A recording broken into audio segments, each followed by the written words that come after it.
Bon, c'est lui qui est en train de préparer aujourd'hui l'arrivée de Gbagbo. Comment? Les lois liberticides qu'il est en train de mettre en place, le problème de la nationalité, le problème comment ça s'appelle, le problème des fonciers ruraux, le problème des rattrapages, le problème de distribution de postes à des différentes administrations, fait en sorte que aujourd'hui, l'ensemble des Ivoiriens ne se voient plus en BT ou en Djoula, ils se voient en tant qu'Ivoiriens, et ils sont en train de se mettre ensemble pour lutter contre ce monsieur. Et en fait, aujourd'hui, tous les Ivoiriens souhaitent aujourd'hui l'arrivée, le retour de Gbagbo Laurent. Qu'il soit bien ou qu'il ne soit pas bien, Gbagbo Laurent est bien aujourd'hui par rapport à ce qu'ils connaissent aujourd'hui, par rapport même au développement d'une nation. Aujourd'hui, il est le symbole. Il est le symbole, il est l'icône de la Côte d'Ivoire. Et aujourd'hui, quel que soit le plan de développement que Alassane peut faire, quel que soit le plan qu'il va faire, le peuple ivoirien ne sera jamais satisfait. À preuve, on dit qu'il fait ça, mais ça n'intéresse même pas l'Ivoirien. Ce qui intéresse l'Ivoirien, c'est comment faire libérer les prisonniers politiques, comment faire libérer Gbagbo lui-même. Il faut que lui, Alassane, aille dire là-bas, je me suis trompé, il faut le libérer. Même si lui ne va pas, Laurent va être libéré, parce que c'est un homme de foi, un homme sincère, un homme qui ne sait pas mentir. C'est ce que les gens doivent comprendre.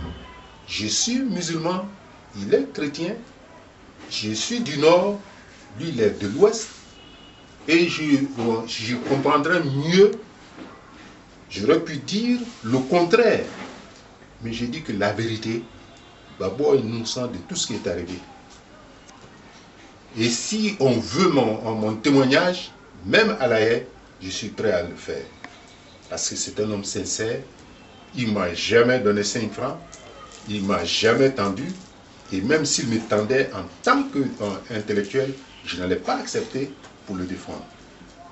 La preuve, je suis dans un quartier populaire. C'est chez vous. C'est chez moi. Je ne suis pas dans une villa typée. Alors, c'est pour vous dire que dans cette perspective-là,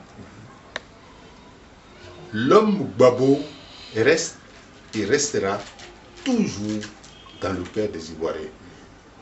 Tant qu'il n'y aura pas une paix honorable, l'Ivoirien n'oubliera jamais Gbagbo Laurent. Et nous voulons être un des artisans de cette réconciliation ivoirienne, de cette démarche ivoirienne, de cette compréhension ivoirienne, pour que nous soyons dans les annales de l'histoire demain, quand la Côte d'Ivoire va retrouver sa dimension internationale. Tout à l'heure, vous avez soulevé 2 points. Il s'agit, premier point, la question de la nationalité. Alors, il y a eu beaucoup de débats. Et je pense que vous aussi, vous avez pris une position. Est-ce qu'aujourd'hui, clairement, vous pouvez dire sur ce plateau votre position sur la question de la nationalité? Vous savez, je vais vous dire quelque chose. C'est ceux qui ont des problèmes avec les problèmes de nationalité, qui posent le problème de nationalité. En Côte d'Ivoire, on sait qui est qui. Moi, je suis né à Tracheville. C'est une ville cosmopolite.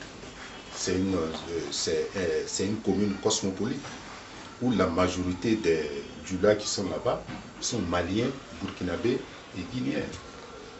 Mais entre nous, qui sommes minoritaires dans Tracheville, jamais il y a eu problème de nationalité. La fierté d'un Ivoirien, d'un Burkinabé, c'est de se dire Burkinabé. Mais par sa politique de division, il est en train de faire en sorte que lorsqu'on dit à quelqu'un que vous êtes Burkinabé, que vous êtes malien, ça devient comme un crime de lèse-majesté. Alors comment peut-on comprendre que les étrangers qui comprenaient avant leur identité refusent carrément leur identité aujourd'hui et s'installent dans une confusion totale. Qui a mis ça dans leur tête? Si ce n'est pas Alassane Ouattara. Alors, il faut qu'on arrête justement de jouer sur la nationalité. Et puis, deuxièmement, dans cette mouvance d'incompréhension, quand on met un homme comme Cissé Bakoungou, qui ne sait même pas la ville où est né son papa, hein, et qui, parce qu'il est Cissé, alors il se pavane et il veut se donner une nationalité. Il a eu la nationalité en disant que sa maman est Gouro. Mais moi, je dimensionne ma nationalité par rapport à mon père. D'abord, et mon père, je sais qu'il est ivoirien, je connais mon village, mais les gens qui ne peuvent pas dire le nom de leur village et qui veulent parler du problème des nationalités en matière de droit, c'est facile d'interpréter le droit. C'est facile d'interpréter le droit.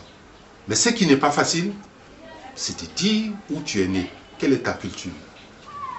Ces comportements anarchiques qu'il voulait, à travers un consortium de RHDP, faire avaler au peuple de Côte d'Ivoire sans même consulter la population sur la nationalité, j'ai dit que c'est un hold-up. Il faut qu'on remédie à ça.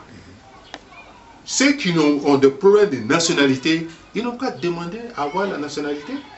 Dans tout pays, il y a des étrangers. Après,